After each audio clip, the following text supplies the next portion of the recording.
yani anaita watu sawa sawa na akili yake.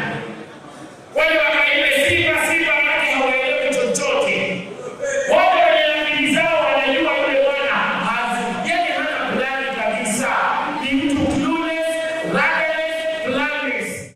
Kilifi, mkoko wa siasa waanza kualika maua rasmi. Siasa za mashinani za pasua anga la Kilifi. Ni muda wa kuonyeshana ubabe. Kwa hivyo tunauza UDA na candidate wa useneta wa UDA katika Kilifi hii. Ni nani? Ni nani? Kala kuna mangine hundabirwa kombe, lakini hugamanyajwa. UDA ina candidate kumbuna ugavana hadi hiko MCA. Sijasikia vizuri. Ati seneta ni nani? Ulungafwike utaenda mapana na marefu kuonyesha kwamba chama cha UDA kimeibuka ushindi katika kiti cha nini cha useneta. Karakara tena. And because of that,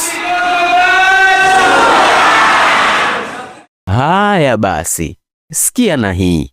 Mambo ya tenda aliyopewa Aisha Jumwa yanazidi kupamba moto, kwani mama yuasemaje?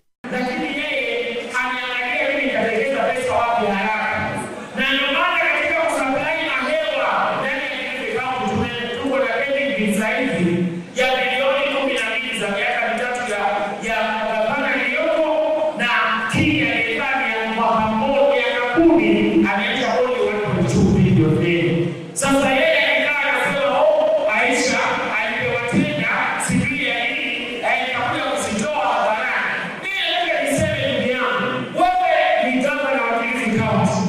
Ikiwa kweli wewe umepewa mamlaka ya kulinda rasilimali na pesa za watu wa Kilifi County, tangu hiyo ofisi umechukua hatua gani kulikava hiyo pesa ambayo Aisha ameiba? Alichukua hatua gani? Lo, ngumu kumeza. Wale wana Kilifi wapenda hesabu, hemu sogeeni karibu, tupige hesabu vizuri. Ati miaka mitatu tayari kashatia hasara ya bilioni 10. Je, kwa miaka mitano tena na miaka iliyobaki, kaunti ya Kilifi itakuwa na hasara ya shilingi ngapi? Kazi kwenu wana Kilifi.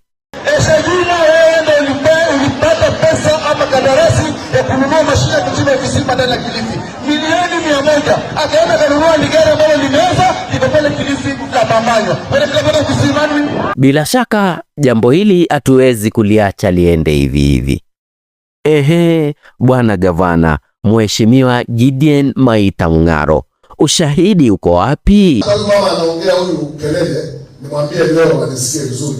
Yale maswali mengine ya tajibu nilipotoka Kilifi County yule ukora yeye na wale watu wake waliotoka hii county walifanya. Hata mwengea pale wacha mpige kelele. Huyu mama ni misi wa kawaida kwa mtu kiba milioni 100 na kiba milioni 13. Tulimchangia hapa milioni 17. Akapromise kwa mama wa Kilifi atawaletea ghorofa 7. Kila sababu ghorofa moja. Akaenda ghorofa moja yake ya kulala. Wewe mwambieni leo mkimwona Mung'aro amesema wewe tangaza mazishini, lakini mambo yako anayajua. Nitakwambia watu wa Kilifi, huwezi kusaidia Kilifi.